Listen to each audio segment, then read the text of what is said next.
Muito bem, pessoal. Vamos para a última parte do nosso estudo de logaritmação e função logarítmica.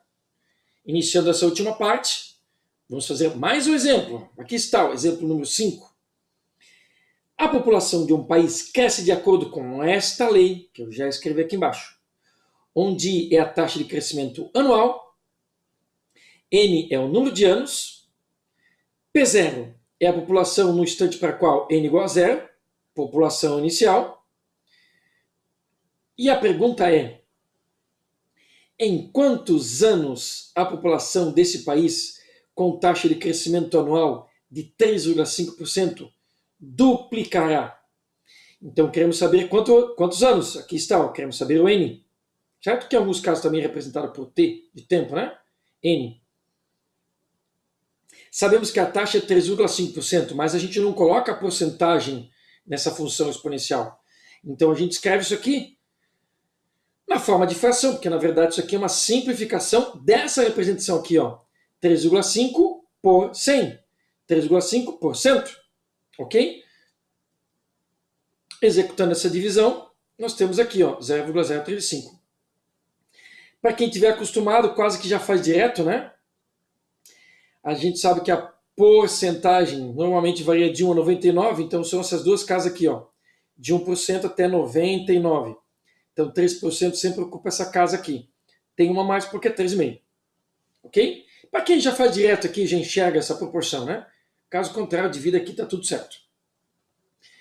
Muito bem, queremos saber o N que está no expoente. Aqui temos uma função exponencial de base E, que a gente já viu anteriormente, no nosso estudo de função exponencial.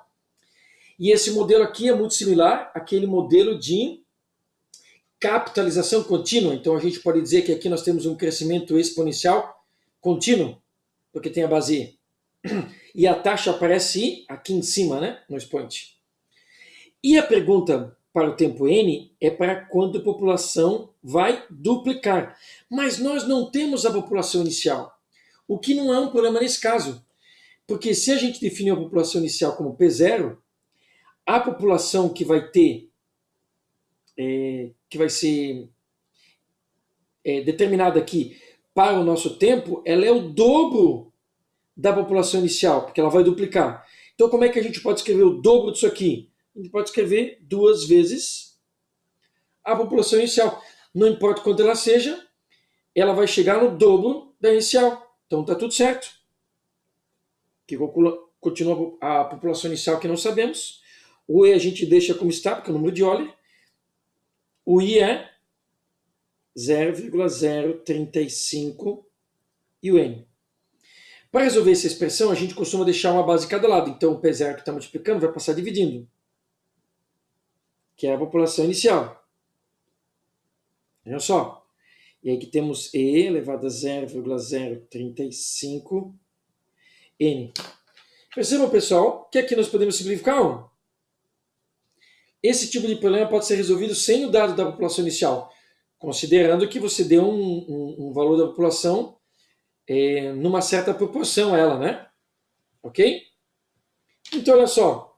O que chegamos? Chegamos a 2 é igual a E elevado a 0,035 N. Temos uma expressão que é uma equação exponencial, a variável está lá em cima, e justamente por estar lá em cima é que é o problema, a gente precisa descer ela. Para isso a gente pode aplicar a logaritmação dos dois lados. Em especial, nessa expressão, nós vamos aplicar a logaritmação de base E, no caso ln. Por quê? Porque aqui já temos a base E, pessoal, isso aqui facilita um pouco a nossa vida, certo? Aqui eu escrever ln de 2 igual. Porque aqui tem uma propriedade, ó, quando tem um logaritmo e o logaritmando ele tem uma potência, e a potência do logaritmando e a base aqui são a mesma, porque aqui não está aparecendo, mas ln é base E. Quando esses dois são iguais, porque aqui tem o ezinho, o resultado é o que está lá em cima. Então a gente abrevia um passo aqui, um cálculo. Certo? Se eu colocasse, por exemplo, logaritmo de base 10, o log, eu teria que trazer isso para frente e calcular o log de E. Certo? Que estaria o número decimal. Então eu teria que ter mais um númerozinho. Caso você não tenha percebido, né, Mesmo assim, ó, esse passo aqui, ó, tá? Ele poderia ser feito assim, ó, né? Eu vou fazer um destaquezinho aqui, ó, tá? Mesmo você não tendo segurança, talvez, para aplicar agora de imediato essa propriedade, né? Quando aqui os dois são iguais ao resultado expoente, você ia fazer assim, ó, você ia passar esse cara para frente. Certo? Porque é por isso que a gente aplicou logaritmação. No caso, ln. E aí aqui atrás ia ficar o quê? ln de e. Se você fizer na calculadora ln de e, você vai ver que o resultado disso aqui é 1. Porque é e na base e. Qual é o expoente do e para o resultado da e? 1. Isso aqui sempre vai ser 1. E o resultado acaba sendo aquele que está lá. Opa! Tá? O resultado acaba sendo aquele que está lá, porque 1 vezes isso, isso. Tá? Então a gente pode fazer direto. Por isso que usamos ln de e. Ficou bem mais prático, principalmente se você já conhecer a propriedade. E agora estamos no finalmente, vejam só. O 0,035 está multiplicando ele e passa dividindo. Então fica ln de 2, que a gente não se preocupa porque é um número, a gente tira na calculadora, dividido por 0,035. Por que eu não me preocupo com isso? Porque, na verdade, se eu deixar ele até o final e fizer a divisão aqui, ó, eu tenho o resultado com a máxima precisão possível, né? Porque em nenhum momento aqui, ó, eu tive que arredondar o número. Então agora nós temos aqui, ó, a calculadora, certo? Ó, a teclinha ln. Opa, vamos subir um pouquinho, ó. A teclinha ln, tá vendo aqui? Na sua calculadora, as teclinhas de log e ln podem estar em outro lugar, mas normalmente é por aqui. ln de 2. Agora eu vou fechar parênteses, porque se eu botar a divisão, ele vai considerar dentro do logaritmando, né? Agora, dividido por 0,035. Certo? Olha lá, ó. Igual, nós temos que o n é igual ou aproximadamente, eu vou colocar uma casinha só, 19,8 anos. Até eu poderia deixar a resposta assim, mas ele pergunta em quantos anos a população desse país vai duplicar. Então, para deixar a resposta assim um pouco mais bacana, né? Eu vou escrever assim, ó, duplicará em 19,8, né? Para ter certeza, porque na verdade é um pouquinho mais que 19,8, né? Então duplicará em, vamos colocar com segurança, 20 anos. A gente até poderia discutir aqui os meses, aquela coisa toda, né? Mas se você escrever que duplicar em 20 anos, não tem problema nenhum. Tá tudo certo. Tá? Tudo certo que é seguro. Ok? Vou fazer uma separaçãozinha aqui, né? Para não aproximar muito. Legal? Então, mais um exemplozinho agora. A gente aplicou a ln dos dois lados, porque já tinha base e no problema, e isso aqui facilita pelo menos um ou dois procedimentos no nosso cálculo. Certo? Muito bem, aí está. Nada impede de você aplicar log de base 10, mas aí você vai ter que executar mais uma multiplicaçãozinha. Né? Então a gente aplica a ln aqui e vai na fé. Certo? Ok. Até agora, pessoal, a gente tem tratado da logaritmação. E também, nos problemas de logaritmação aqui, várias vezes apareceu funções exponenciais, né? Mas a gente não havia falado especificamente ainda de função logarítmica. Então, vamos falar agora. A função logarítmica é toda função que temos uma operação de logaritmação, certo? E de forma padrão, a gente vai tratar como função logarítmica esse modelo aqui, ó, log de x na base A. Lembrando que a base sempre é um número positivo diferente de 1. Percebam que nesse caso específico agora, o valor de x ele não pode ser qualquer um, porque o logaritmando tem que ser positivo. Então veja só, os valores de x do domínio devem ser positivos. E o resultado, que é o valor de y, que é o logaritmo, pode ser qualquer número real. Certo? Então toda a questão de ponto onde encontramos o eixo x, onde encontramos o eixo y, já é tradicional do nosso estudo nosso tradicional de função. Mas cuidado, pessoal, para encontrar os pontos entre x, onde cortam os eixos x e os eixos y. De novo, né? Vamos falar aqui. Me enrolei um pouquinho com os plurais. Para encontrar o ponto onde corta o eixo x, e não eixos, né? E o eixo y, a gente acaba colocando zero no x e no y. Mas temos que tomar cuidado que, por exemplo, zero no x já não dá. Certo? Então temos uma restrição aí. Pode ser que de imediato a função logarítmica, nesse modelinho padrão, não corta o eixo y. Para que para isso aconteça, a gente tem que colocar 0 no x. E 0 no x não vai dar. Então vamos aqui, pessoal. Uma funçãozinha logarítmica bem tradicional de base 2. Tá? De base 2. Vejam só. Se eu quiser fazer o gráfico pelo método tradicional, com a tabelinha, eu já não posso partir o x valendo 0. Porque no lugar de x eu tenho que colocar valores do domínio.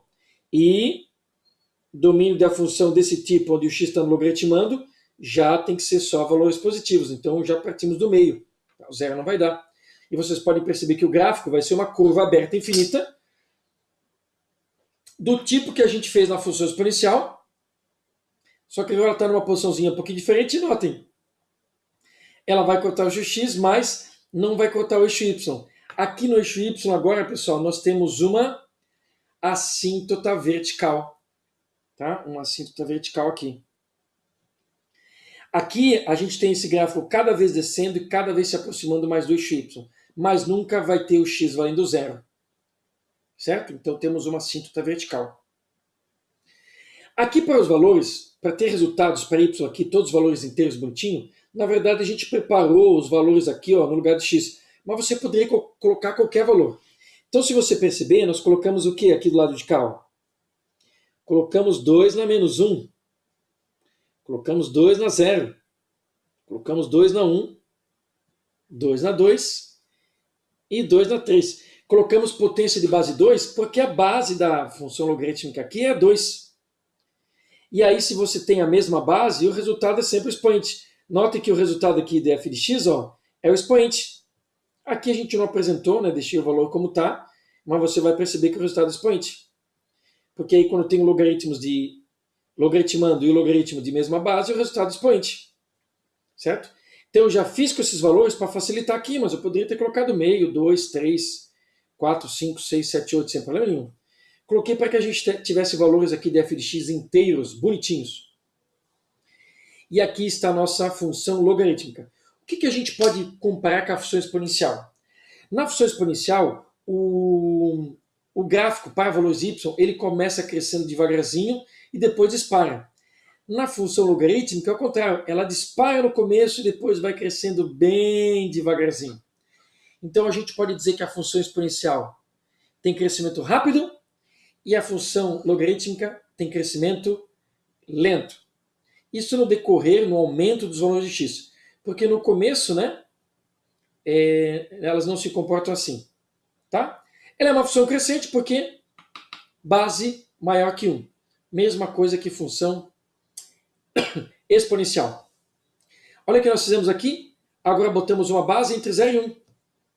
Certo? Função g de x. Aqui é 2, aqui é meio. Aqui é 2 e aqui é 2 a menos 1. Certo? Fizemos a mesma coisa para o valor de x. Botamos potência de 2. Calculamos o valor de y e olha o que aconteceu.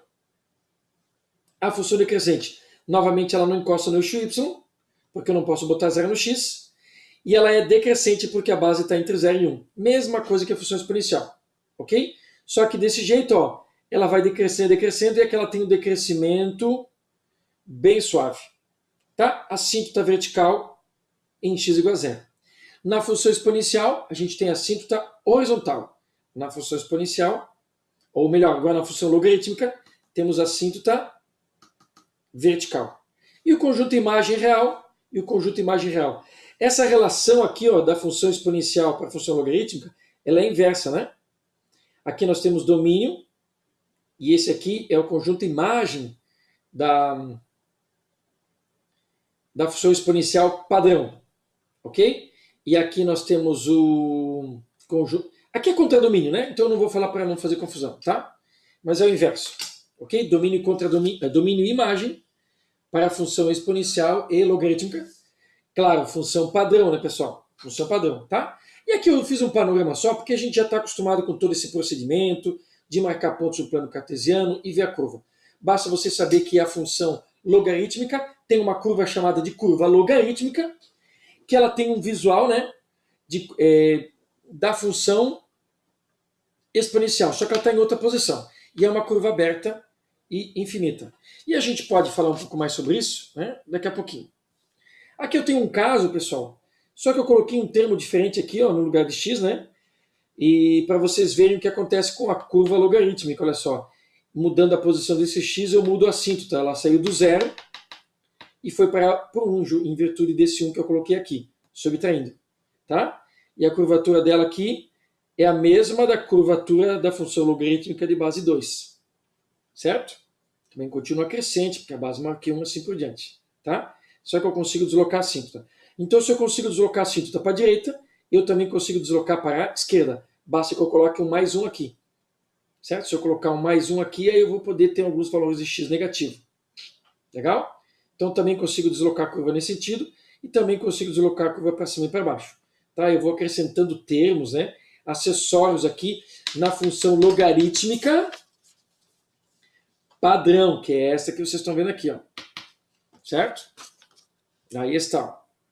Agora interferimos também o domínio é x maior que 1. Tá? Porque essa curva vai descendo, mas nunca chega no 1. Porque para chegar no 1 aqui teria que dar zero, né? Isso não vai acontecer. Legal? Muito bem, basicamente de função logarítmica, né? Parte gráfica é isso aí.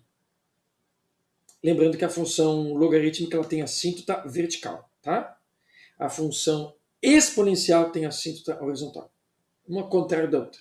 Aqui nós temos um caso interessante, pessoal, porque toda vez que a gente vai tentar desenhar no plano cartesiano uma função logarítmica, vejam só, aqui nós temos uma função logarítmica ó, de base 10. Olha o que acontece, pessoal. O eixo x aqui, ó, assim como a função exponencial ela tem um crescimento muito rápido no eixo y, a função logarítmica ela tem um crescimento aqui no eixo x muito grande para avançar pequenos valores no y. Então vejam só, esse número aqui ó, é 100. Então a distância daqui até aqui é 100. E daqui até aqui, ó, isso aqui é 1000. Então essa distância aqui é 900. Ó. Não fica proporcional ao eixo x, tá vendo? Basta você pensar que aqui ó, é 1 e aqui já é 10. Então daqui até aqui ó, a distância é 10. E daqui até aqui, ó, como aqui é 100, aqui é 100, essa distância aqui ó, é 90. Então já não consigo botar na proporção. O mesmo acontece na função exponencial se eu quiser botar a proporção no eixo y. Então a gente às vezes faz uma coisa que é o quê? Transformar, notem que aqui é x, aqui é x'. Nós transformamos o eixo num eixo logarítmico.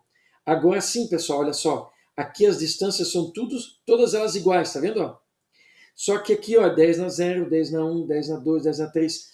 Quando eu faço um eixo logarítmico, significa que o crescimento dele aqui, a cada valor de 1, vamos chamar assim, né? Na verdade, uma potência de 10 ou uma potência de outro valor. Normalmente potência de 10 porque a base padrão de logaritmo é a decimal, tá? E aí o que acontece? Esse gráfico e esse, pessoal, eles são iguais. A diferença é que aqui está um eixo logarítmico. E aí a curva exponencial fica uma reta. Então esse é até um mecanismo que a gente pode usar para quando a gente quer verificar se uma curva é logarítmica ou se uma curva é exponencial. Aqui no caso eu fiz o eixo x logarítmico, eu poderia fazer o eixo y também. E a gente tem facilidade em perceber se um experimento que você fez ele tem um crescimento logarítmico ou um crescimento exponencial. Basta colocar um dos eixos de forma logarítmica. Pode ser os dois também, tá, pessoal? E aí eu tenho uma reta. E é fácil de ver.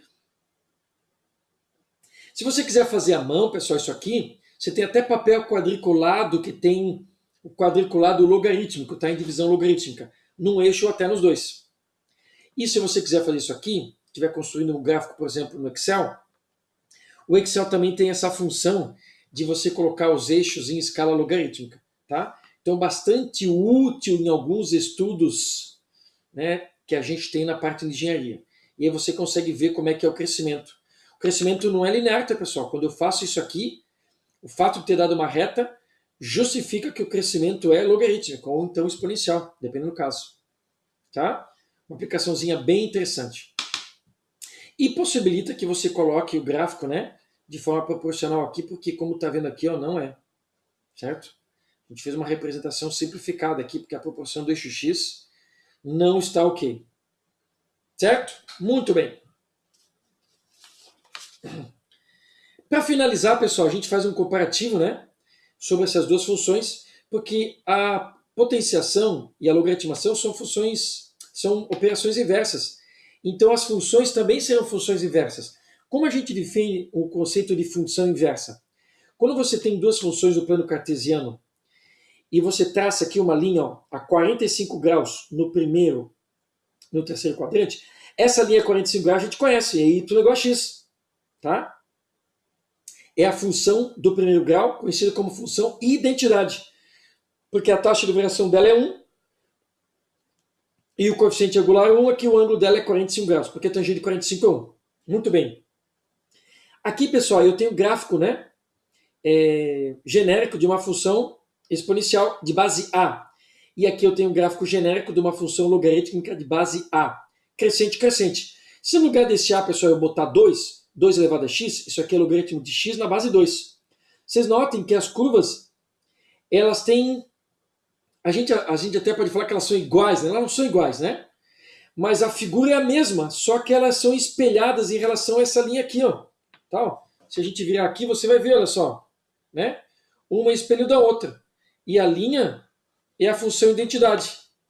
Então, quando olhando graficamente, eu tenho aqui a função identidade e as curvas são espelhadas, a gente diz que elas são funções inversas, ok? A gente consegue calcular isso algebricamente, mas visualmente isso aqui. Então, se você botar um 2 aqui, um 2 aqui, acontece isso. Um 3 e um 3, um 7 e um 7, um 5 e um 5, e assim por diante.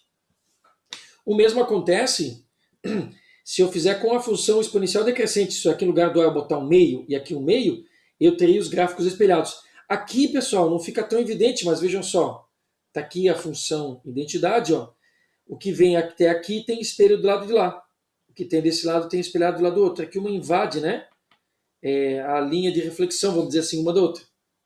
Tá?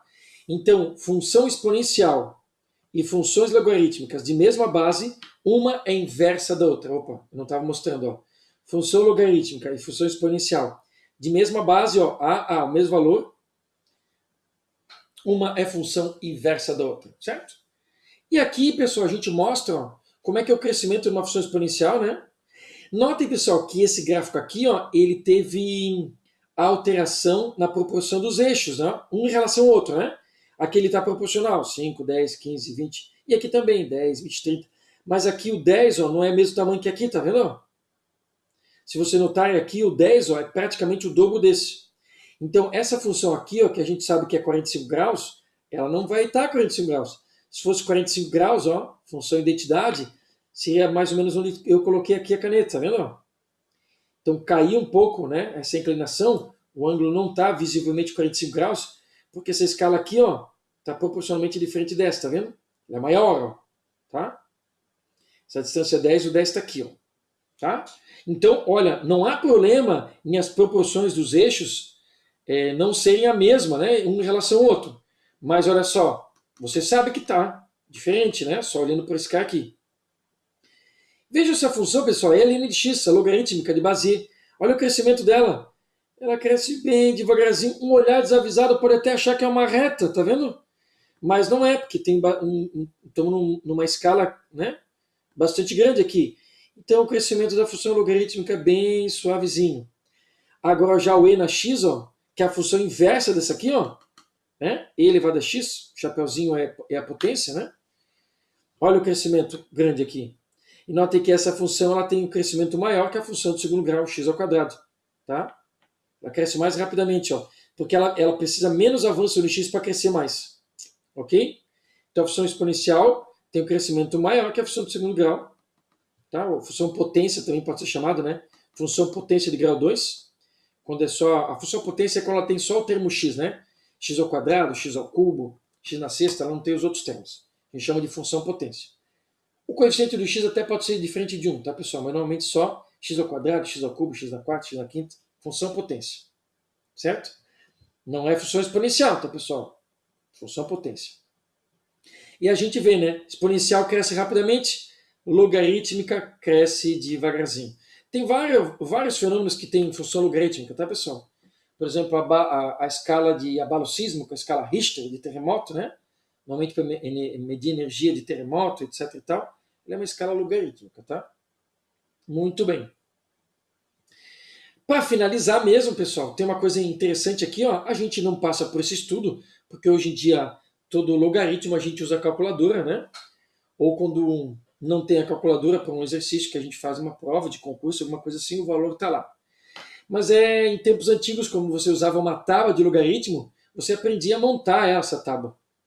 E montando essa tábua você entendia os valores. Vejam só aqui, pessoal. Log de 2, de 20, 200 e 2000. Vocês percebem o que está após a vírgula é o mesmo valor?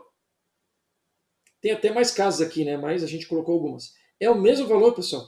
Esse valor que fica após a vírgula, a gente chama de mantissa. Né? Fica após a vírgula. E o fica na frente da vírgula, a gente chama de característica. Então, olha só, a gente consegue determinar vários valores de logaritmo entendendo como isso funciona.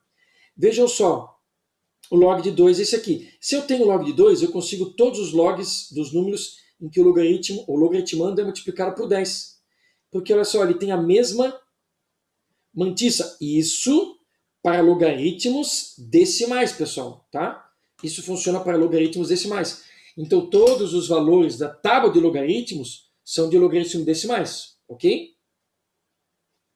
Então, vejam só, o que acontece após a vírgula, a mantissa é a mesma para todos. E a característica é sempre um número a menos do número de casas que o número tem. Ó, aqui ele tem 2 casas, aqui é 1. Ele tem 3 casas, aqui é 2. Ele tem 4 casas, aqui é 3. Então, se o cara me perguntar assim, ó, quanto que é o logaritmo de 4.000? Né? 4.000. Opa, eu não sei exatamente, mas eu sei que o logaritmo de 4.000 é 3 alguma coisa. Porque a característica é sempre um número a menos da quantidade de dígitos aqui, ó. Ah, o logaritmo de 9.000. Ah, eu não sei mais ou menos o valor. Mas é 3 alguma coisa, porque são 4 casas, vejam só. Logaritmo decimal, tá? Logaritmo de 9.000. Olha lá, ó, é 3 alguma coisa. Por que já é próximo de 4? Porque está quase perto de 10.000. Que aí teria uma casa a mais e ele passa para 4. Então, né, o logaritmo de, vamos colocar lá, 1.200, ele tem 4 dígitos, né? Olha lá, 3 e um pouquinho. Porque se eu chegar perto de 1.000 e passar para 999 e diminuir um dígito, ele vai passar para 2. Tá? Então tu já consegue ter até uma aproximação. Tanto é que em tempos antigos, o logaritmo também era uma ferramenta para tu calcular o tamanho do número, quando precisava, né? Tamanho do número. Porque o logaritmo desse número, o logaritmo e o tamanho desse número estava associado pela característica dele, certo? E notem até para valores decimais aqui, ó, a mantissa se mantém, ó. E aí você entende que o número de casas após a vírgula tem a ver com a característica também, só que com sinal negativo. Então, com isso, você entendia muito mais os valores de logaritmos decimais. Tá? Esse estudo hoje é bem mais restrito, né? Porque essa ferramenta aqui indica para nós tudo sem a gente ter que fazer isso. Mas é legal você saber que tem uma lógica, vejam só. Tá? Que aí até o resultado de um logaritmo desse aqui, né? Você já sabe mais ou menos o número que dá agora. Tá? Então você sabe que logaritmo de 20, de 30, de 40, de 50, de 80, 90 é tudo 1 em alguma coisa. Se você fizer aqui a troca para exponenciação, você já vai entender por quê. Certo? Muito bem, pessoal. Encerramos em grande estilo aqui o nosso estudo de logaritmação em função logarítmica. Não deixe de ver a lista de exercícios, que lá nós temos várias outras aplicações interessantes, tanto de logaritmação, quanto de função logarítmica e também de função exponencial, porque lá dentro aparecem muitos problemas envolvendo função exponencial. Registrem as suas dúvidas, caso elas apareçam. Né? Tente saná-las da melhor maneira possível nas aulas síncronas, né? Ou no nosso grupo. Façam um bom estudo, revisem essa aula se for preciso e a gente se vê em breve. Grande abraço e até mais. Valeu!